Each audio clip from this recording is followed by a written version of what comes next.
Hi guys, welcome back to Spurred On the podcast, and this time it's Tuesday, so 5 things we've learned about Spurs this week. And I wanted to start with the fact that Arsenal fans seem to be absolutely livid with Spurs at the moment. We are living rent-free in their heads, and it's very, very exciting. Things that I've seen this week since Spurs beat Luton 1-0 at Kenilworth Road from Arsenal fans. Mainly the fact that we have had a much easier set of 8 fixtures to start with.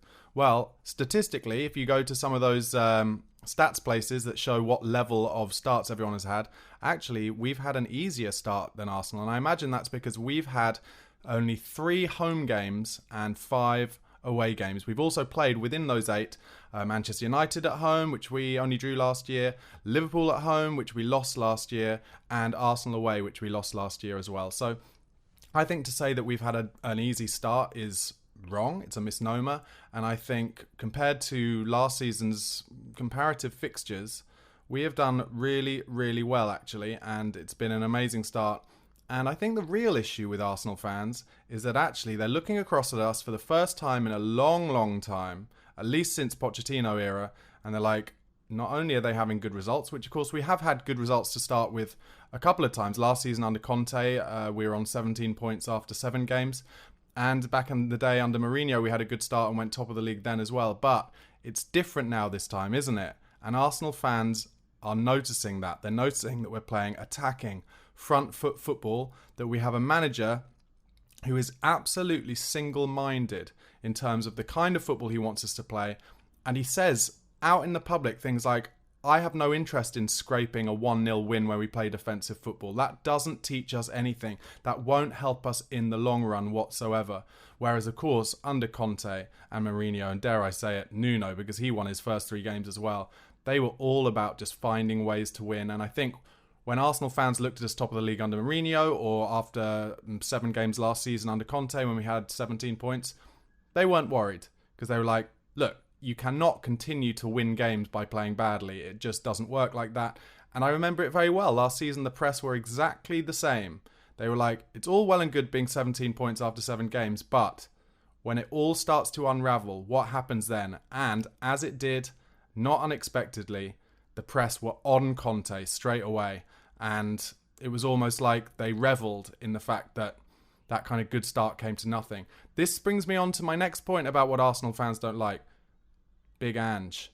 They don't like it because they do like him. He's the first manager in a long time where Arsenal fans are like, oh, I like this guy. He says all the right things. He's not an idiot. Like, he's not a game player. And I've heard a lot of Arsenal fans. I play football with a lot of Arsenal fans. And they're all like, oof, it's hard for me to say, but really like the cut of your manager's jib.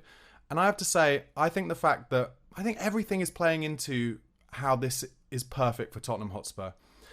Ange Postecoglu, 57 years old, hasn't had an opportunity at an elite club before. So he wants this so badly. He's worked his entire career to come up to this. Now, I know what some of you will say, oh, he's worked for an international team. He's been Australian team manager. And that's right. And that is elite level.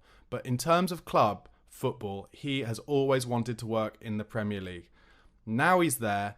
This isn't like some guy who is doing us a favour.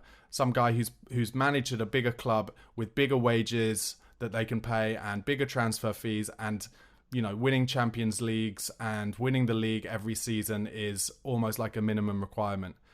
This is where Postecoglu has always wanted to get to, and he has an affiliation with this club because of our tradition of playing attacking, exciting football. I know a lot of clubs and fans talk about that the West Ham way, etc., etc. But if you look at Spurs, back to the 1950s, the push and Arthur Rose push and run team, 1960-61, the double under Bill Nick.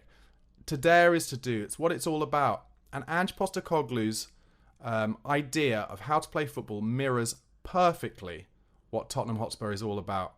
And by hook or by crook, we found this man. And I'm not just saying this because we had a good run after 8 games. I'm saying it because I fully believe Ange Postecoglu is the person. He is the manager who can lead us to the promised land. I don't know when that promised land will be. I'm not even sure what that promised land is. But at the moment, for me, it's just even that first 10 minutes against Luton, cutting them open. And yes, it's only Luton. I get it. That's what Arsenal fans are going to say. It's only Luton. You've played all 3 of the promoted sides. You've played the 3 teams who are bottom of the league. Yeah, part of the reason they're bottom of the league is because they've lost to us. But anyway, that first 10 minutes against Luton, when we were cutting them open at will, we didn't put away our chances, and then we had to scrap it out. But it was just a joy to watch that football, and we've been seeing bits of that football, a lot of that football, all this season already. So that's my first thing, living rent-free in Arsenal fans' heads, because Big Ange is the right guy. They realise it. They realise we've got good, talented players. They realise that we're a threat. That's the key. And it's only when you're a threat that your biggest rivals' fans start to pipe up, and it's very exciting.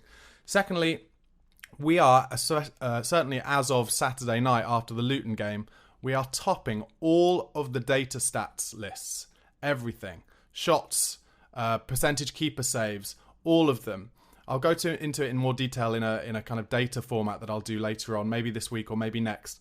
But it's very exciting to see that not only with the kind of eye test are Spurs playing amazing football, but all the data tests show it as well, because that does mean a lot in modern day football, and people do really keep an eye out for it.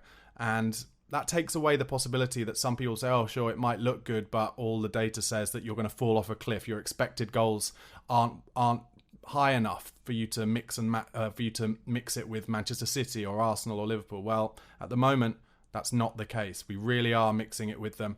We beat Liverpool, we beat Manchester United, got Chelsea in at home in a few games' time. It's very exciting times, and I, for one, am excited to see that data stuff. But like I said, I'll go into it in a future episode more. Do need to talk about the fact that we've appointed a new sporting director this week, Johan Lang, or is it Langer? Johan Langer, from Aston Villa, formerly of FC Copenhagen. Players he bought or was part of signing at Aston Villa included Ollie Watkins and Emi Martinez. I've used those two as examples because they are players that I think potentially Spurs have been talked about being interested in before. And they're definitely players where, although maybe not at the time, looking over at Villa as a Spurs fan thinking, oh, they're going to take them to the next level. But being proved in the kind of fullness of time, excellent signings at affordable fees that now, if Villa were to sell them, they would make huge profits on. I'm not saying I want Spurs to be a selling club again. It's not as simple as that. But I've spoken about it in a previous podcast, and I do think it's true. We need to get to a point where our players are building up their own value again as well, so that if it comes a point where they do want to leave, we get sell on value. Whereas in the last kind of 5 years, that hasn't been the case. But under Pochettino, it really had been, and we were making a lot of money then.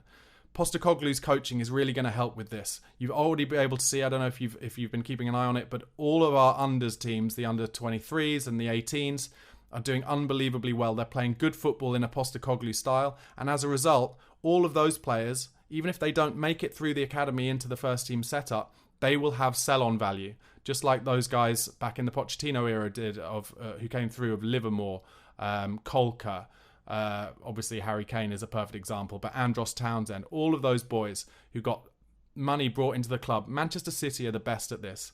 Players who've only played a handful of Premier League games with them go for 20 or 40 million. Cole Palmer, obviously a talent, but going to Chelsea for 40 million pounds. Unbelievable. We need to get to a point where we are coaching up these players so that other clubs are getting them if they don't make it through to the Spurs first team. And it looks to me like Johan Lange not only making good signings like Watkins and Martinez for the first team, but will have a hand in helping alongside bringing in younger players as well. Paratici still at the club, by the way, as a consultant, and I think that can only be a good thing because it's been proven that those kind of 10 of those signings that he's made for Spurs are now really coming to the fore. It's very exciting. I did mention it a bit earlier, but one of the other things, the fourth thing I wanted to talk about is just how being top of the league this time is different. It is so different. Exactly what I mentioned before.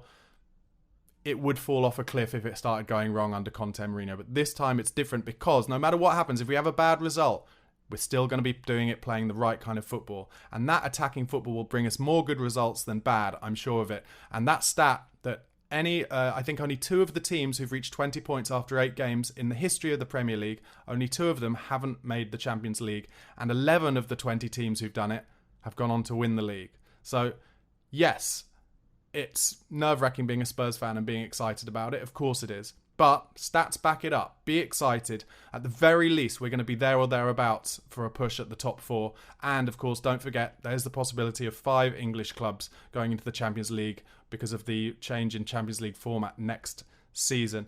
The final thing I wanted to talk about was just a little bit of Twitter rage I saw about Yves Bissouma's sending off after the game. I thought it was a bit over the top. Bissouma has basically been the linchpin of our success this season and our turnaround. And I don't see him as a diver. I just see that as a situation where he expected the tackle. He expected to feel contact and he went over, and maybe he felt the ball was getting away from him a bit as well. And just in a moment of madness that happened. Even at the time, as he was walking off, I didn't have like a huge problem with it. I saw it as a test for us. Could we win? We did. So I think look at Bissouma and all the positives that he has brought to this season rather than jumping on the negatives. Obviously, Twitter, or X as it's now called, that is a void for people to just shout and scream at people. I don't take much notice of it, but I think it's important to back Bissouma up. He's a brilliant player. He will get suspensions because we are now back in the road, like we were under Pochettino, of making kind of professional yellow card fouls in midfield when we lose the ball and it looks like dangerous play for the opposition, like a dangerous opportunity. So I'm all for Bissouma getting those yellow cards when needed. The diving isn't ideal, but I think it was more of a one-off, to be honest. I don't think that's his game. Anyway, guys, thank you so much for watching and listening once again. If you're listening to this on your favourite podcast platform, if you want to watch it in future, go to my YouTube channel, which is youtube.com/@BarnabySlater_. And if you're watching on YouTube and want to listen to it in the car, maybe, because this is a daily podcast, just go to wherever you get your podcasts and type in the search engine, the Spurred On Podcast, and I will have a bit of content for you every single weekday. Thanks so much for listening and watching. Come on, you Spurs.